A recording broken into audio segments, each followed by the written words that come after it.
तो हेलो दोस्तों, कैसे हैं आप लोग। अगर आप लोग भी आरजीयू यूनिवर्सिटी के अंदर पढ़ते हैं, बीटेक सीएसआईटी ब्रांच आपका है, सेमेस्टर आपका 8 है, तो ये वीडियो आपके लिए है।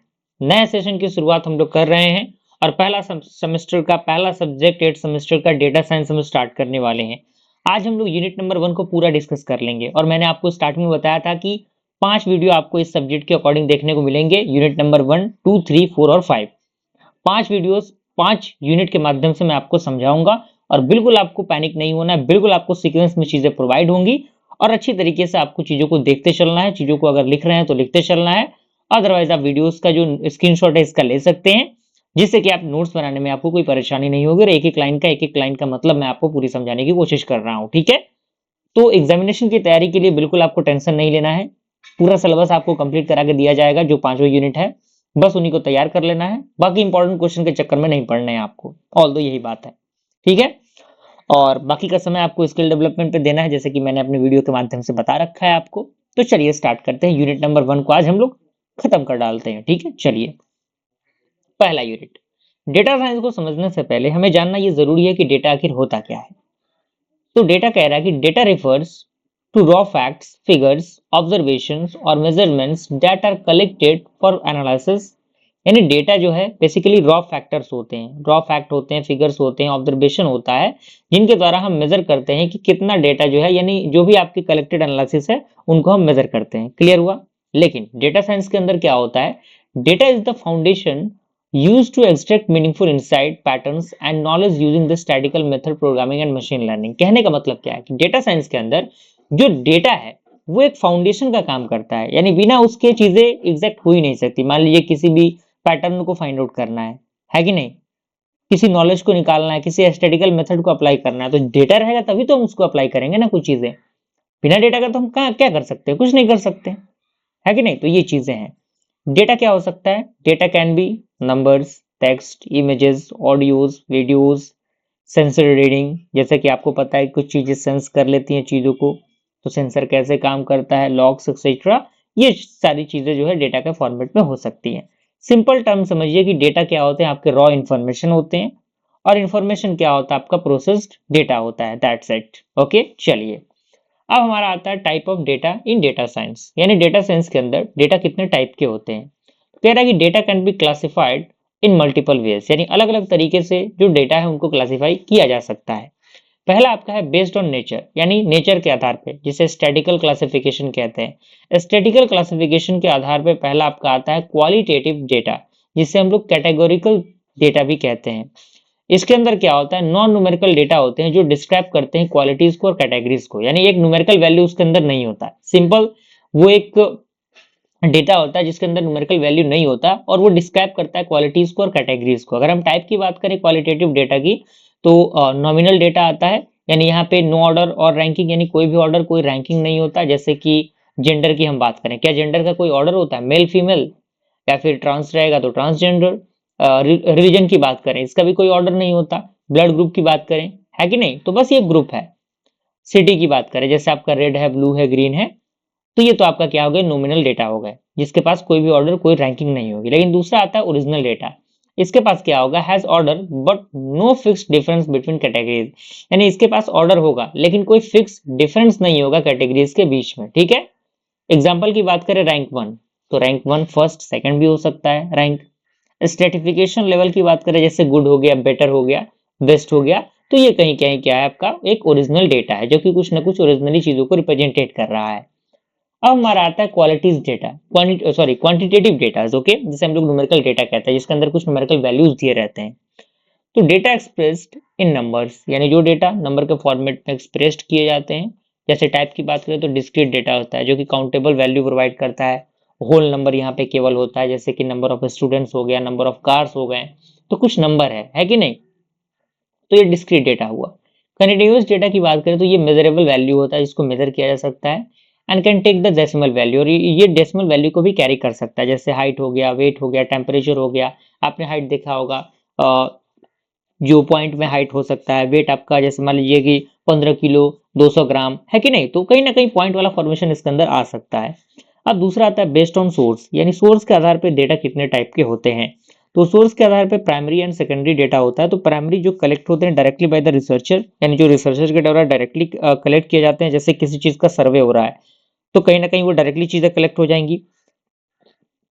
कोई इंटरव्यू हो रहा है तो डेटा डायरेक्टली कलेक्ट हो रहा है, एक्सपेरिमेंट हो रहा है तो डायरेक्ट डेटा क्या हो रहा है, डायरेक्टली कनेक्ट हो रहा है, आपका आपके सामने जो डेटा है डायरेक्टली मिल रहा है। लेकिन सेकेंडरी डेटा की मैं बात करूं तो यहाँ पे ऑलरेडी कलेक्टेड डेटा होते हैं बाय अदर, ठीक है। जैसे एग्जांपल की बात करें गवर्नमेंट और रिपोर्ट्स की, तो वो ऑलरेडी गवर्नमेंट के पास चीजें हैं। रिसर्च पेपर की बात करें, वेबसाइट्स की बात करें, तो ये सेकेंडरी डेटा के अंदर आता है। ओके, चलिए अब हमारा आता है बेस्ड ऑन स्ट्रक्चर, यानी स्ट्रक्चर के आधार पे, जो कि काफी इंपॉर्टेंट है डेटा साइंस के अंदर, यही इंपॉर्टेंट रोल प्ले करता है। स्ट्रक्चर के आधार पे जो डेटा होते हैं, पहला आपका होता है स्ट्रक्चर डेटा। तो ऑर्गेनाइज्ड होते हैं ये एक रो ऑन कॉलम्स में, जिसके अंदर नंबर ऑफ रोज होंगे, नंबर ऑफ कॉलम्स होंगे। ये स्टोर्ड होंगे डेटाबेस लाइक एसक्यूएल के अंदर, जैसे आपका एक्सेल सीट बनता है, आपने देखा होगा, रिलेशनल डेटाबेस मैनेजमेंट सिस्टम। तो ये कहीं ना कहीं स्ट्रक्चर डेटा के अंदर ये चीजें आती हैं। दूसरा आपका आता है सेमी स्ट्रक्चर डेटा। तो यहाँ पे नॉट रिस्ट्रिक्टली टेबुलर बट ऑर्गेनाइज, यानी इसके अंदर कोई भी रिस्ट्रिक्शन नहीं होता टेबुलर का, लेकिन ये ऑर्गेनाइज्ड होते हैं, ठीक है ना। जैसे कि जैसन की बात करें, एक्सएमएल फाइल की बात करें। तीसरा हमारा आता है अनस्ट्रक्चर्ड डेटा, ठीक है। ये फिक्स्ड फॉर्मेट नहीं होता, जैसे कि इमेजेस हो गए, ये अनस्ट्रक्चर्ड डेटा है। वीडियोस अनस्ट्रक्चर्ड डेटा है, ईमेल हो गया, सोशल मीडिया रिपोर्ट हो गया, ये चीजें।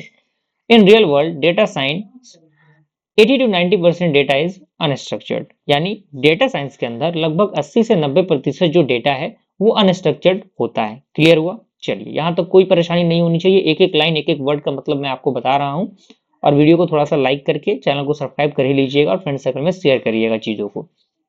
बेस्ड ऑन टाइम, टाइम के आधार पे, तो ये आपका क्रॉस नेशनल डेटा होता है और टाइम सीरीज डेटा होता है। तो क्रॉस नेशनल डेटा में कह रहा है collected at one point in a time, यानी एक पॉइंट पे ये एक समय में कलेक्ट होता है, ठीक है। जैसे कि सर्वे कंडक्टेड इन 2025, यानी 2025 में मान लीजिए कोई सर्वे कंडक्ट हुआ, तो उसके अंदर ये क्या क्रॉस सेक्शनल डेटा इसके अंदर आता है। टाइम सीरीज डेटा की बात करें, जैसे कलेक्टेड ओवर टाइम, यानी टाइम के अकॉर्डिंग डेटा को कलेक्ट करना। जैसे कि स्टॉक का प्राइस हो गया, stock market up and down होता रहता है। वेदर का डेटा हो गया, मौसम विभाग की डेटा चेंज होते रहते हैं, तो ये चीजें होती हैं। अब यहाँ पे आता है बिग डेटा का क्लासिफिकेशन। तो बिग डेटा जो होता है वो V5 जो आपका 20 कैरेक्टरिस्टिक्स है उस पर काम करता है, जिसमें volume, velocity, verity, varsity and value हम इसके अंदर लेते हैं। तो वॉल्यूम आपका एक ज्यादा अमाउंट ऑफ डेटा होता है, वेलोसिटी ये स्पीड ऑफ डेटा जनरेशन होता है, और वेरिटी डिफरेंट डेटा टाइप इसके अंदर आते हैं, और वर्सिटी का मतलब होता है डेटा की रिलेबिलिटी, ओके, और वैल्यू का मतलब होता है यूजफुलनेस ऑफ डेटा। क्लियर? तो ये चीजें हैं। अब हमारा अगला है सोर्सेस ऑफ डेटा, यानी आखिर कहाँ से हमें डेटा मिलते हैं, क्योंकि वो भी चीजें जानने जरूरी है ना। हमने डेटा के बारे में तो जान लिया, लेकिन हमें जानना जरूरी है कि डेटा में मिलता कहाँ से है। तो कह रहा है कि sources of data refers to the origin from whether the data is collected for analysis, research and decision making. यानी जो आपके सोर्सेस एंड डेटा के, वो एक ओरिजिन होता है उसका, जहां से जो डेटा है वो कलेक्ट होते हैं, किसके लिए, एनालिसिस के लिए, रिसर्च के लिए, या फिर डिसीजन मेकिंग के लिए।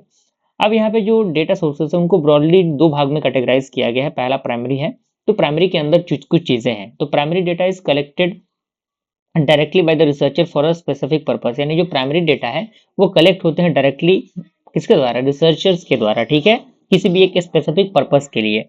अगर हम मेथड की बात करें कलेक्टिंग ऑफ प्राइमरी डेटा, तो सबसे पहले आपका था सर्वे, जिसके अंदर ऑनलाइन फॉर्म्स भरे जाते हैं, गूगल फॉर्म हो सकते हैं, क्वेश्चनरीज हो सकती हैं। आपने देखा होगा कि कुछ पोलिंग वगैरह हम लगाते हैं क्विज पे, यूट्यूब पर भी या फिर कहीं पर भी, कि मान लीजिए कि ये इस चीज का, इस क्वेश्चन का आंसर क्या होगा, तो ये नंबर ऑफ स्टूडेंट कुछ देते हैं ना, अपना जो डेटा है वो देते हैं, है कि नहीं। या फिर किसी टेस्ट को कंडक्ट करा रहे हैं तो किसी गूगल फॉर्म को हमें फिलअप करवाना हो गया, तो ये कहीं ना कहीं सर्वेस के अंदर आएगा। इंटरव्यूज की बात करें तो फेस टू फेस इंटरव्यू अगर हो रहा है वो हो गया, टेलीफोनिक इंटरव्यू भी होता है, वीडियो इंटरव्यू भी होता है। तो ये आपके प्राइमरी सोर्सेस से जिससे कि डेटा कलेक्ट होता है। ऑब्जर्वेशन की बात करें तो डायरेक्ट मॉनिटरिंग ऑफ बिहेवियर और इवेंट, यानी जो भी आपके मॉनिटरिंग है वो डायरेक्ट होती है, और इवेंट की मॉनिटरिंग इसके अंदर होती है। एक्सपेरिमेंट्स की बात करें तो लेबोरेटरी एक्सपेरिमेंट हो गया, लैब के अंदर जो भी एक्सपेरिमेंट परफॉर्म किए जाते हैं वो आपके डेटा है कि नहीं, इनसे निकल के आते हैं। फील्ड ऑफ एक्सपेरिमेंट हो गया, सेंसर एंड आईओटी डिवाइसेस जैसे लाइक टेम्परेचर सेंसर, आपने देखा होगा, तापमान मापने का सेंसर जो होता है, जीपीएस ट्रैकर, स्मार्ट डिवाइसेस, इनसे जो डेटा है वो कलेक्ट होकर आती है, जो कि क्या है, आपके प्राइमरी सोर्सेज हैं। ट्रांजेक्शन डेटा की बात करें, जैसे ई कॉमर्स हम चीजों को खरीद रहे हैं, बेच रहे हैं, है कि नहीं, बैंकिंग ट्रांजेक्शन, जो भी हमारे खाते में पैसे आ रहे हैं, जा रहे हैं, वो चीजें। अगर हम एडवांटेज की बात करें प्राइमरी की, तो ये काफी एक्यूरेट एंड स्पेसिफिक होता है, और ये अप टू डेट होता है, और ये कलेक्ट होता है एज पर द रिक्वायरमेंट, यानी रिक्वायरमेंट के आधार पर ये कलेक्ट होता है। डिसएडवांटेज ये है, ये थोड़ा सा टाइम कंज्यूमिंग हो जाता है और थोड़ा सा महंगा हो जाता है। तो ये आपका प्राइमरी हो गया। अब दूसरा हमारा आता है सेकेंडरी स्टोरेज, जो कि आपका सेकेंडरी सोर्स ऑफ डेटा होता है। तो यहाँ पे कह रहा है कि secondary data is already collected and publish by other, यानी सेकेंडरी डेटा जो है वो ऑलरेडी कलेक्टेड है और वो पब्लिश हो चुका है किसी अदर के द्वारा। जैसे कि आपका इंटरनल सोर्स, यानी data generated with an organisation, यानी ऑर्गेनाइजेशन के अकॉर्डिंग जो डेटा जनरेट होते हैं, जैसे कि कंपनी का डेटाबेस हो गया, सेल्स के रिकॉर्ड हो गए, सीआरएम सिस्टम हो गया, एचआर रिकॉर्ड हो गया। एक्सटर्नल सोर्सेज की मैं बात करूं तो इसके अंदर गवर्नमेंट सोर्सेज आते हैं, जैसे कि आपका सेंसस डेटा या फिर इकोनॉमिक सर्वे। आपको पता है कि जब भी सर्वे होता है किसी चीज का तो कहीं ना कहीं उसकी एक रिपोर्ट तैयार की जाती है कि नहीं, ओपन गवर्नमेंट पोर्टल, वो गवर्नमेंट की अलग अलग साइट्स होती हैं जिससे कि हम चीज़ों को चेकआउट कर सकते हैं, है कि नहीं। जो भी सरकार की नीतियां होती हैं उनके अकॉर्डिंग हम चीज़ों को फिलअप करके उन नीतियों का लाभ लेते हैं। तो that's it.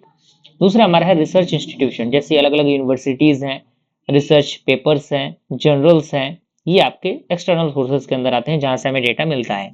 Online sources, website के माध्यम से, ब्लॉग के माध्यम से, न्यूज पोर्टल्स के माध्यम से, data repositories, public data repositories जैसे कि आपका कैगल डेटा सेट हो गया, यूसीआई मशीन लर्निंग रिपोजिटरी हो गया, data.gov हो गया, ये आपके पब्लिक डेटा रिपोजिटरीज हैं। ओके।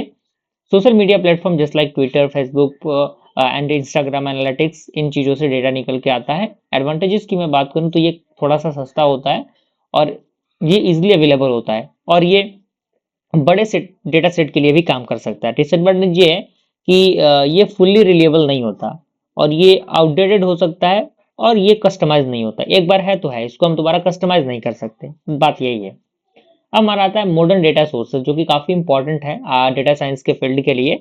तो ये बिग डेटा प्लेटफॉर्म होते हैं जैसे क्लाउड स्टोरेज, AWS या फिर Google cloud, APIs, application programming interface, जिसमें weather APIs, financial APIs, web scraping जो एक्सट्रैक्ट करता है डेटा को from the website, machine generated data जिसमें कि server logs, IoT data, smart meters, ये चीज़ें आती हैं। क्लियर।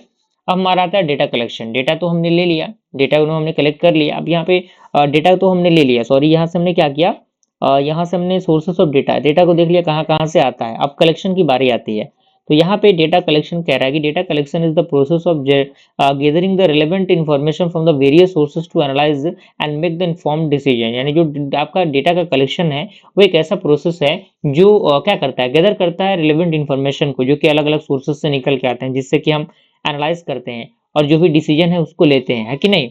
लेकिन डेटा साइंस के फील्ड के अंदर जो डेटा कलेक्शन होता है is the first and the most popular step, important step for data life cycle. यानी डेटा कलेक्शन के अंदर, सॉरी, डेटा साइंस के अंदर जो डेटा कलेक्शन है वो पहला और काफी इंपॉर्टेंट स्टेप होता है जिससे कि डेटा लाइफ साइकिल कहीं ना कहीं उसको प्रभावित करता है।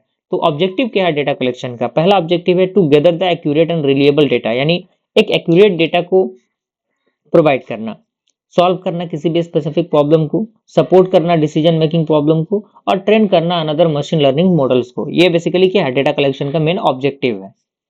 अब हमारा आता है मेथड ऑफ डेटा कलेक्शन, यानी किस तरीके से हम डेटा को कलेक्ट कर सकते हैं। प्राइमरी डेटा कलेक्शन की मेथड्स की बात करें जो क्या होते हैं, कलेक्टेड डायरेक्टली बाय रिसर्चर्स, यानी जो डायरेक्टली रिसर्चर्स के द्वारा कलेक्ट होते हैं। सर्वे जैसे कि क्वेश्चनरीज हो गए, गूगल फॉर्म हो गए, मार्केट सर्वे हो गया। इंटरव्यू आपका face to face, telephonic, video interview. Observation जैसे कि मैचिंग द बिहेवियर और events and used in research and behavioural studies. Experiment जैसे control lab experiment, field experiment. Sensor data collection, IoT devices के अंदर GPS system, temperature sensor, ये चीजें। Secondary data collection method जो already collected हो चुके हैं अदर के द्वारा, जैसे इंटरनल, जैसे कि मैंने बता ही दिया है इसको, वही चीजें हैं। एक्सटर्नल सोर्सेज, गवर्नमेंट रिपोर्ट हो गया, रिसर्च पेपर्स हो गए, पब्लिक डेटा सेट हो गया, वेबसाइट एंड एपीआईज हो गए। इनके माध्यम से डेटा क्या होती है, कलेक्ट होती है। अब यहाँ पे मॉडर्न डेटा कलेक्शन टेक्निक है जो कि आपका वेब स्क्रैपिंग है, यानी ये एक्सट्रैक्ट करता है डेटा को फ्रॉम द वेबसाइट ऑटोमेटिकली, यानी वेबसाइट से ऑटोमेटिकली डेटा को क्या कर लेता है, एक्सट्रैक्ट कर लेता है। एपीआईज जो कलेक्ट करता है रियल टाइम डेटा को, जैसे कि वेदर, यानी मौसम विभाग रियल वर्ल्ड पे काम करता है। स्टॉक मार्केटिंग जो है वो रियल एपीआई पे काम करता है। तो ये चीजें हैं। Log and machine generated data की बात करें तो इसके अंदर server logs, application logs, smart device data, ये चीजें आती हैं। सोशल मीडिया माइनिंग, इसके अंदर जैसे ट्विटर पोस्ट या फिर Instagram analytics, Facebook engagement data, ये चीजें कहीं ना कहीं क्या है, मॉडर्न डेटा कलेक्शन टेक्निक है जिससे कि डेटा कलेक्ट होती हैं। अब स्टेप आता है जो कि डेटा कलेक्शन प्रोसेस के अंदर भाग लेता है। पहला स्टेप है डिफाइन करना ऑब्जेक्टिव को, दूसरा आइडेंटिफाई करना डेटा सोर्स को, एंड तीसरा हमारा चूज करना डेटा के कलेक्शन मेथड को, और चौथा है कलेक्ट करना डेटा को, पांचवा है स्टोर करना डेटा को सिक्योरली, और छठा हमारा है वेरीफाई करना और वैलिडेट करना डेटा को। अब चैलेंजेस क्या है डेटा कलेक्शन के? चैलेंजेस तो होंगे ना भाई, मान लीजिए कोई भी काम हम कर रहे हैं तो उसके अंदर कुछ चैलेंजिंग फैक्टर तो होगा ना। तो वही चैलेंजिंग यहाँ पे फैक्टर बोल रहा है कि इनकम्प्लीट डेटा, अगर है तो थोड़ी सी दिक्कत होगी। Noisy and incorrect data, privacy and ethical issues, high cost database, ये थोड़े से चैलेंजेस है डेटा कलेक्शन के अंदर होते हैं। एथिकल कंसिडरेशन की बात करें तो डेटा प्राइवेसी रखना हमारे लिए ज़रूरी होता है। यूज़र का कंटेंट कहीं ना कहीं सिक्योर रखना ज़रूरी होता है। डेटा की सिक्योरिटी प्रोवाइड करना, लीगल कंप्लायंस भी होना चाहिए। अब यहाँ पे आता है डेटा स्टोरेज एंड मैनेजमेंट, यानी डेटा स्टोरेज एंड मैनेजमेंट कैसे होगा। कलेक्शन तो हो चुका, तो data storage refers to the process of saving collected data in a secure and organized manner so that it can be access processed and analyzed later। यानी जो data storage है वो रिफर करता है प्रोसेस को, जैसे कि हम सेव करते हैं जो भी कलेक्टेड डेटा होते हैं उनको एक सिक्योर और ऑर्गेनाइज मैनर में, और इनको हम एक्सेस कर सकते हैं, प्रोसीड कर सकते हैं, एनालाइज कर सकते हैं बाद में, ठीक है। और डेटा साइंस के अंदर जो स्टोरेज है वो must handle by the large volume of data, different data formats and fast retrieval, security. अब आता है टाइप्स ऑफ डेटा स्टोरेज, यानी डेटा स्टोरेज कितने टाइप के होते हैं। तो पहला आपका आता है ट्रेडिशनल फाइल सिस्टम, जो कि आपका डॉट टेक्स्ट फॉर्मेट में होता है, सीएसवी फाइल होता है, एक्सेल फाइल होता है, जेसन फाइल होता है। अब सिंपल एंड इजी की बात करें, ये थोड़ा सा क्या होता है, traditional file system simple and easy होता है और ये सफिशिएंट नहीं होता किसी बड़े स्केल सिस्टम के लिए, यानी बड़े सिस्टम के लिए ये सुटेबल नहीं होता। छोटे मोटे सिस्टम के लिए तो काम चल जाएगा, लेकिन बड़े सिस्टम के लिए काम इससे नहीं चलेगा, ठीक है ना। अब हमारा आता है डेटाबेस। पहला हमारा क्या था, पहला हमारा था ट्रेडिशनल फाइल सिस्टम, और डेटाबेस आता है जिसके अंदर आरडीबीएमएस रिलेशनल डेटाबेस आता है। तो ये स्टोर करता है डेटा को किस फॉर्म में, रोज एंड कॉलम्स में, और ये यूज होते हैं इसके अंदर एसक्यूएल लैंग्वेज जैसे कि माइस्क्यूएल, ओरेकल। ये स्ट्रक्चर डेटा होते हैं, ये एसिड प्रॉपर्टीज को कैरी करते हैं, और not idea for unstructured big data, यानी इसके लिए अनस्ट्रक्चर्ड बेसिकली इसके लिए कोई आइडिया नहीं है इसके अंदर, ठीक है ना।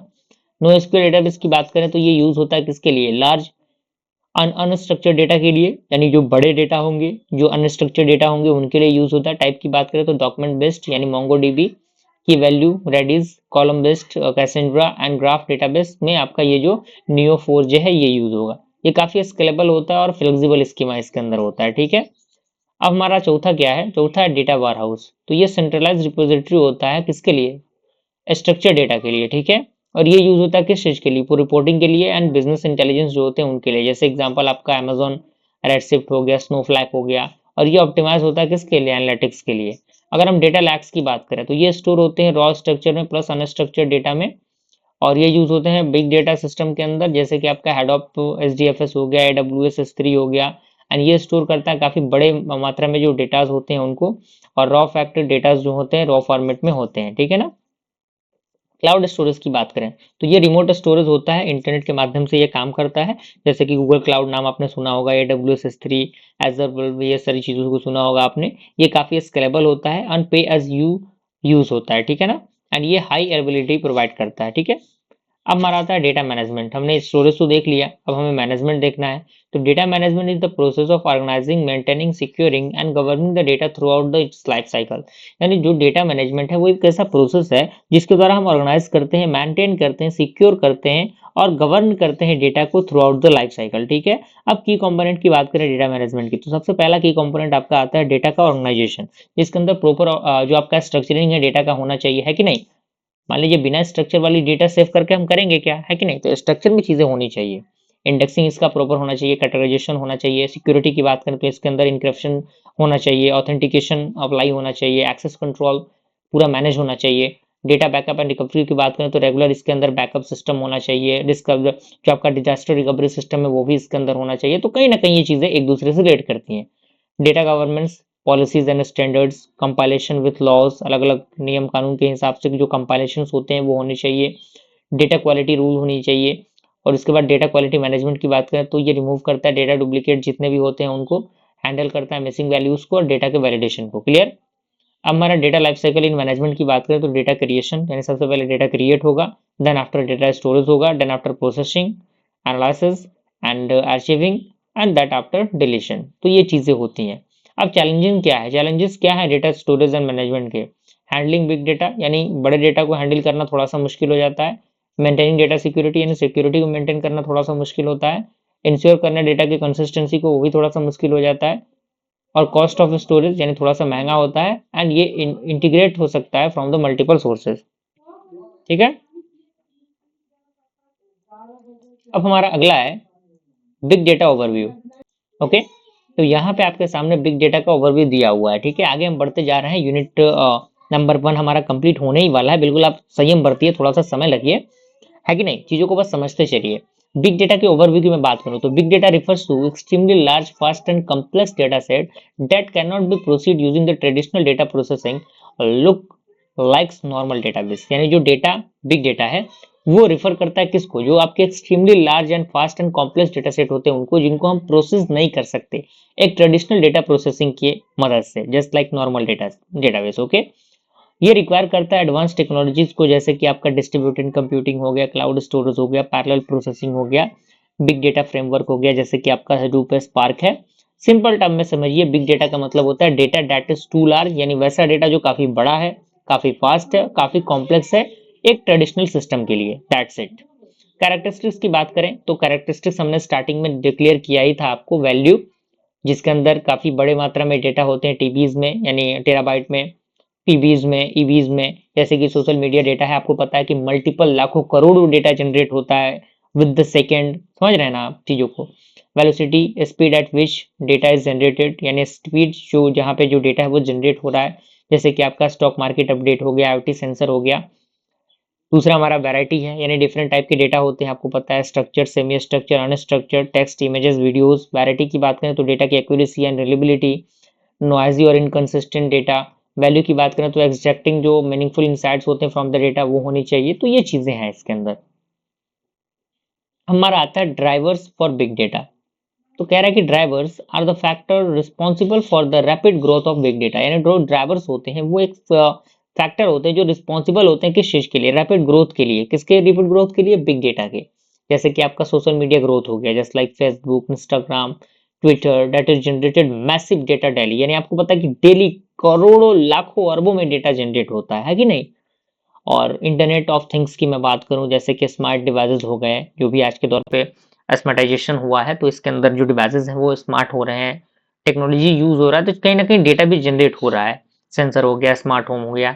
तीसरा हमारा ई कॉमर्स प्लेटफॉर्म, आपको पता है कि जो भी आज के दौर पे ई कॉमर्स प्लेटफॉर्म है, ऑनलाइन ट्रांजेक्शन कैरी करते हैं, तो ये इसके अंदर आता है। Mobile devices just like smartphone generated the GPS app uses data. Cloud computing की बात करें तो easy storage and scalability. Digital transmission की बात करें तो बिजनेस जो आपका मूविंग होता है ऑनलाइन। तो ये चीजें हैं जो कि क्या है, ड्राइवर्स है किस चीज का, बिग डेटा का। अब कुछ चैलेंजेस हैं जो कि बिग डेटा के अंदर आते हैं। पहला आपका स्टोरेज इशू आता है, यानी मैनेज करना काफी थोड़ा सा मुश्किल हो जाता है। काफी अधिक मात्रा में जब डेटा रहेगा तो थोड़ा सा उसको मैनेज कर पाना मुश्किल हो जाता है। Data processing speed, need for the real time processing, यानी इसके लिए रियल टाइम प्रोसेसिंग की जरूरत पड़ती है कि नहीं। स्पीड भी थोड़ा सा मैटर करता है ना। डेटा सिक्योरिटी एंड प्राइवेसी की बात करें तो प्रोटेक्ट करना सेंसिटिव डेटा को, ये भी थोड़ा सा चैलेंजिंग फैक्टर बन जाता है। डेटा इंटीग्रेशन करना, यानी कंबाइन करना डेटा को from the multiple sources. Integrate करने का मतलब क्या होता है, कंबाइन करना, अलग अलग सोर्सेज को जोड़ना, ये भी थोड़ा सा चैलेंजिंग फैक्टर बन जाता है। डेटा की क्वालिटी यानी हैंडल करना इनकम्प्लीट और नॉइसी डेटा को, ये भी थोड़ा सा मुश्किल हो जाता है। और स्किल प्रोफेशनल यानी lack of big data expert, यानी इसके लिए बिग डेटा एक्सपर्ट का होना जरूरी है कि नहीं। तो ये चीजें हैं। अब यहाँ पे बिग डेटा के यूज केसेस कहाँ कहाँ यूज होते हैं, तो अलग अलग जगहों पे हेल्थ केयर में, जस्ट लाइक डिजीज के प्रोडिक्शन के लिए, कौन सी बीमारी हुई है, मेडिकल इमेज एनालिसिस के लिए, पेशेंट्स के मॉनिटरिंग के लिए। बैंकिंग एंड फाइनेंस की बात करें तो फ्रॉड को डिटेक्ट करने के लिए, जो भी फ्रॉड हो रहा है उसका डिटेक्शन के लिए, कहीं कुछ रिस्क तो नहीं है उस चीज के लिए, क्रेडिट कार्ड स्कोरिंग के लिए। ई कॉमर्स की बात करें तो रिकमेंडेशन सिस्टम, मान लीजिए कि हम किसी प्रोडक्ट को सर्च करते हैं किसी ई कॉमर्स वेबसाइट पे, तो ई कॉमर्स वेबसाइट पे हम प्रोडक्ट को सर्च कर दिए, मान लीजिए कि हमने नहीं लिया वो, तो बाद में कुछ समय बाद वो चीजें फिर से आपको दिखने लगी हैं। क्यों दिखने लगती हैं, by the help of recommendation system. Customer behaviour analysis, customer के बिहेवियर यानी कस्टमर किस चीज को पसंद कर रहा है उसके अकॉर्डिंग जो चीजें एनालाइज होकर आपके सामने पब्लिश की जाती हैं। सोशल मीडिया यानी सेंटीमेंट एनालिसिस के अंदर होता है, ट्रेंड डिटेक्शन होता है, जो भी ट्रेंडिंग चीजें होती हैं वो पहले डिटेक्ट होती हैं। स्मार्ट सिटीज, आज के दौर पे आपको पता है कि सारी चीजें स्मार्टली हो रही हैं, तो सिटीज भी स्मार्ट हो रहे हैं। अलग अलग ट्रैफिक मैनेजमेंट उसके अंदर लग रहा है, जो भी एनर्जी ऑप्टिमाइजेशन टेक्निक है वो अप्लाई हो रहा है। एजुकेशन, आज के दौर पे ऑनलाइन जो एजुकेशन है उसी पे सारी चीजें डिपेंडेंट हो चुकी हैं काफी हद तक। तो स्टूडेंट परफॉर्मेंस एनालिसिस भी इसमें काफी इंपॉर्टेंट है, उनको देखना कि किस तरीके से स्टूडेंट चीजों को देख पा रहे हैं। और जो आपका पर्सनलाइजेशन, जो आपका लर्निंग है वो, ये चीजें आती हैं। एग्रीकल्चर, क्रॉप को मॉनिटरिंग, यानी क्रॉप किस तरीके का है, क्या उसका कंडीशन है। वेदर का प्रोडिक्शन की, क्या आज बारिश तो नहीं होगा, क्या कितने दिन बाद बारिश होगा, इस तरीके की चीजें। अगला हमारा क्या है, defining the big data analytics. Big data analytics को समझना हमारे लिए जरूरी है। हमने सारी चीजों को स्टेप बाय स्टेप समझ रहे हैं हम लोग, और पूरे सीक्वेंस में हम आ रहे हैं, बिल्कुल आपको बने रहना है। तो big data analytics is the process of examining large complex and diverse data set using advance tool and technique to uncover the hidden pattern correlations trends and the useful insight for better decision making. यानी जो big data analytics है वो process है जिसके द्वारा हम imagine करते हैं जो भी बड़े डेटास होते हैं, कॉम्प्लेक्स डेटा होते हैं और जो बड़े मात्रा में डेटा सोर्स होते हैं जिनको हम यूज करते हैं एडवांस टूल के लिए, जो अनकवर करता है किसको, जो भी आपके छुपे हुए पैटर्न्स होते हैं उनको दिखाता है, उनके कोरिलेशंस को दिखाता है, उनके ट्रेंड्स को दिखाता है, जिससे कि हमें एक यूजफुल जो इनसाइट्स है वो मिल सके और बेहतर हम डिसीजन मेकिंग कर पाए। ठीक है, और ये यूज करता है टेक्नोलॉजी को, just like distributed computing, machine learning, data mining, statistical analysis, predictive modelling, ये चीजें। सिंपल वर्ड में समझिए, डेटा एनालिटिक्स का मतलब होता है एनालाइज करना मैसिव डेटा को to gain the valuable insight, यानी काफी अधिक मात्रा में डेटा को एनालिसिस करना जिससे कि एक वैल्यूएबल इनसाइट है, वैल्यूएबल जो रिजल्ट है उसको हम लोग प्राप्त कर सकें। ठीक है, चलिए आगे हम बढ़ रहे हैं। आगे आता है हम क्या रहा, क्यों। तो अगला फैक्टर हमारे सामने दिया हुआ है, why big data analytics is needed, यानी आखिर क्यों बिग डेटा एनालिटिक्स की जरूरत है। तो traditional tool can not process, यानी ट्रेडिशनल टूल इस चीज को प्रोसेस नहीं कर सकता, किसको, काफी अधिक मात्रा में जो डेटा वॉल्यूम है उसको, रियल टाइम स्ट्रीमिंग डेटा को, अनस्ट्रक्चर्ड डेटा को। तो बिग डेटा जो है वो मदद करता है ऑर्गेनाइजेशन के लिए इंप्रूव करने के लिए, जो भी डिसीजन मेकिंग प्रोसेस होता है उसको एफिशिएंसी को इंक्रीज करने में मदद करता है, कॉस्ट को रिड्यूस करने में मदद करता है, जो भी आपके प्रेडिक्टिव फ्यूचर ट्रेंड्स हैं उनको प्रेडिक्ट करने में मदद करता है। अब type of big data analytics की मैं बात करूं तो पहला आपका आता है डिस्क्रिप्टिव एनालिटिक्स, जिसके अंदर कह रहा है कि व्हाट हैपेंड, यानी क्या हुआ, जैसे मंथली सेल्स रिपोर्ट, यानी क्या आखिर मंथ में कितनी चीजें बेची गई किसी कंपनी के द्वारा। डायग्नोस्टिक एनालिसिस की बात करें, व्हाई डिड इट हैपन, यानी आखिर ये क्यों हुआ है, यानी फाइंड करना reason for the sales drop, यानी अगर सेल ड्रॉप हुआ है तो उस सेल्स के ड्रॉप होने के आखिर कारण क्या थे। प्रेडिक्टिव एनालिटिक्स की मैं बात करूं कि व्हाट विल हैपन, क्या होना चाहिए, तो यानी फोरकास्टिंग डिमांड। पर्सपेक्टिव एनालिटिक्स की बात करें कि व्हाट शुड बी डन, यानी सजेस्ट करना बेटर मार्केटिंग स्ट्रेटजीज को। ठीक है ना, यानी क्या होना चाहिए। हमारा आपका एग्जांपल दिया हुआ है बिग डेटा एनालिटिक्स जो यूज केसेस हैं, हेल्थ केयर, यानी डिजीज का प्रेडिक्शन करना, पेशेंट को मॉनिटर करना through out the variable device, earlier diagnosis uses the medical image analysis and example आपका है predicting heart disease risk using the patient record, यानी पेशेंट के रिकॉर्ड को यूज करके कहीं ना कहीं हार्ट डिजीज को प्रेडिक्ट करना। बैंकिंग एंड फाइनेंस यानी fraud detection, credit risk analysis, algorithmic trading, example आपका है डिटेक्ट करना सस्पिशियस जो क्रेडिट कार्ड ट्रांजेक्शन है रियल टाइम में उनको, ये चीजें आती हैं। ई कॉमर्स आपका जो भी आपका प्रोडक्ट रिकमेंडेशन सिस्टम है इसके अंदर काम करता है। कस्टमर के बिहेवियर के अकॉर्डिंग चीजें एनालाइज की जाती है और इन्वेंट्री मोनेटाइजेशन ऑप्टिमाइजेशन होता है। एग्जांपल जैसे मान लीजिए कि अमेजोन है तो वो रिकमेंडिंग करता है प्रोडक्ट को based on the browsing search, जैसे कि मैंने बताया कि अगर आप कुछ चीज को सर्च करेंगे तो उसी सर्च के अकॉर्डिंग चीजों को अमेजोन या फिर कोई भी ई कॉमर्स वेबसाइट है वो आपको सजेस्ट करके चीजों को देता है। आप नहीं भी सर्च करेंगे तब। सोशल मीडिया भी वही काम होता है। स्मार्ट सिटीज में traffic prediction, energy consumption optimisation, crime pattern analysis, यानी रियल टाइम जो ट्रैफिक मॉनिटरिंग है जीपीएस डेटा का वो इसके अंदर आता है। टेलीकम्युनिकेशन और उसके साथ साथ आपका जो भी मैन्युफैक्चरिंग प्रोसेस है वो इसके अंदर आता है। ठीक है, उसके बाद हमारा जो अगला है वो आपका है डेटा एनालिटिक्स लाइफ साइकिल। तो यहाँ पे कह रहा है कि data analytics life cycle describe the structure process follow to solve a business problem using the data analytics, यानी जो आपका डेटा एनालिटिक्स लाइफ साइकिल है वो डिस्क्राइब करता है स्ट्रक्चर प्रोसेस को जो फॉलो होते हैं सॉल्व करने के लिए बिजनेस प्रॉब्लम्स को यूजिंग द डेटा एनालिटिक्स, और ये कंसिस्ट करता है 6 मेजर फेजेस को। ठीक है, पहला फेज आपका होता है डिस्कवरी फेज, इसका पर्पस होता है अंडरस्टैंड करना प्रॉब्लम को और डिफाइन करना प्रोजेक्ट के गोल को। एक्टिविटीज क्या है इसके अंदर, तो आइडेंटिफाइंग करना बिजनेस के प्रॉब्लम को, डिफाइन करना ऑब्जेक्टिव को, आइडेंटिफाइंग करना स्टेक होल्डर्स को, एक्सेस करना अवेलेबल डेटा सोर्सेज को और डिटरमाइन करना टूल को और टेक्नोलॉजीज को। ये क्या है इसके अंदर की एक्टिविटीज है। आउटपुट क्या मिलता है हमें, प्रोजेक्ट का प्लान मिलता है। डिफाइंड होते हैं सक्सेसफुल क्राइटेरियाज, जैसे एग्जांपल आपका e commerce company want to reduce the customer churn, यानी जो कस्टमर का चर्न है उसको रिड्यूस करने का जो ई कॉमर्स का कंपनी है वो चाहता है। ठीक है, तो ये चीजें हैं। अब यहाँ पे दूसरा हमारा क्या है डेटा प्रिपरेशन फेज, जिसके अंदर इसका पर्पस होता है कलेक्ट करना डेटा को, क्लीन करना डेटा को, ऑर्गेनाइज करना डेटा को, किस चीज के लिए, एनालिसिस के लिए। एक्टिविटीज क्या होंगी इसके अंदर, डेटा कलेक्शन होगा, डेटा क्लीनिंग होगा, डेटा ट्रांसफॉर्मेशन होगा, डेटा का इंटीग्रेशन होगा, जो आपके फीचर सिलेक्शन है वो होंगे।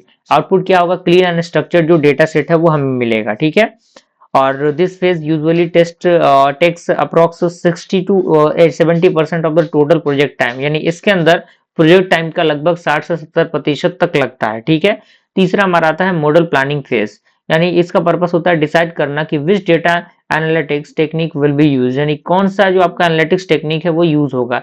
एक्टिविटीज की बात करें तो सेलेक्ट करना एल्गोरिथम को, just like regression, classification, clustering, split करना डेटा को, ट्रेनिंग एंड टेस्टिंग, चूज करना इवोल्यूशन मैट्रिसेस को, जैसे कि एक्यूरेसी हो गया, आरएमएसई हो गया, जो आपका प्रिसीजन रिकॉल हो गया, वो आउटपुट क्या आता है, मॉडल डिजाइन स्ट्रेटजी मिलती है हमें, एनालिटिकल रोड मैप मिलता है। एग्जांपल जैसे कि यूज करना लॉजिस्टिक रिग्रेशन को to predict the churn. Okay, अब हमारा अगला है मॉडल बिल्डिंग फेज। पर्पस इसका है बिल्ड करना और टेस्ट करना सेलेक्टेड मॉडल्स को। एक्टिविटीज यहाँ पे ट्रेन द मॉडल, मॉडल को ट्रेन करना, टेस्ट करना मॉडल को, और ट्यून करना पैरामीटर को, और वैलिडेट करना परफॉर्मेंस को। आउटपुट क्या मिलता है हमें, हमें फाइनल ट्रेंड मॉडल मिलते हैं और परफॉर्मेंस रिजल्ट हमें मिलता है। पांचवा हमारा है कम्युनिकेशन रिजल्ट फेज। पर्पस होता है प्रेजेंट करना फाइंड करने के लिए जो भी स्टेक होल्डर्स होते हैं उनको। एक्टिविटीज डेटा का विजुअलाइजेशन, रिपोर्ट कर जनरेशन होता है, डैशबोर्ड क्रिएशन होता है, एक्सप्लेन करना इनसाइट को in the simple term. Output क्या होता है, जैसे रिपोर्ट हो गया, बिजनेस रिकमेंडेशन हो गया। अब यहाँ पे एग्जांपल है कि जो कस्टमर है who do not purchase with 60 days are 80% like to churn। तो अगर 30 दिन के अंदर अंदर उस चीज को परचेज नहीं करता तो वो किस 80% चांस है कि वो जो चर्न के फैक्टर है उसमें ये चला जाएगा। ठीक है ना। अब यहाँ पे ऑप्टिमाइज्ड फेज की मैं बात करूँ तो ऑप्टिमाइज फेज का पर्पस होता है डिप्लॉय करना जो भी मॉडल होते हैं उनको रियल वर्ल्ड सिस्टम में। एक्टिविटी जैसे कि इसके अंदर model development, monitoring performance, maintaining and updating model and automation. Example आपका आउटपुट दिया हुआ है working analytic solution, continuous improvement इसके अंदर। एग्जांपल जैसे कि आपका जो भी आपका डिप्लॉय चर्न होता है जो कि प्रेडिक्ट करता है चीजों को। ठीक है ना। तो ये चीजें हैं। तो यहाँ पे आपके सामने सारे फंडामेंटल दिए गए हैं। तो यहाँ पे आप देखिए ये चीजें हैं। तो इस तरीके से हमारा क्या हुआ, यूनिट नंबर 1 कंप्लीट हुआ। अच्छा खासा रिस्पॉन्स आप लोग इस वीडियो पे दिखाइए ताकि हम लोग जल्द ही यूनिट नंबर 2 लेके आए। इस वीडियो का जो लाइक का टारगेट है 50 मैं रख रहा हूँ। जल्द से जल्द आप लोग 50 लाइक कंप्लीट कराइए। जल्दी हम लोग 2nd यूनिट लेके आएंगे। ज्यादा से ज्यादा फ्रेंड्स सर्कल में शेयर करिए और अच्छी तरीके से नोट्स को बनाइए। मिलते हैं फ्रेंड्स अगले वीडियो में। Thank you.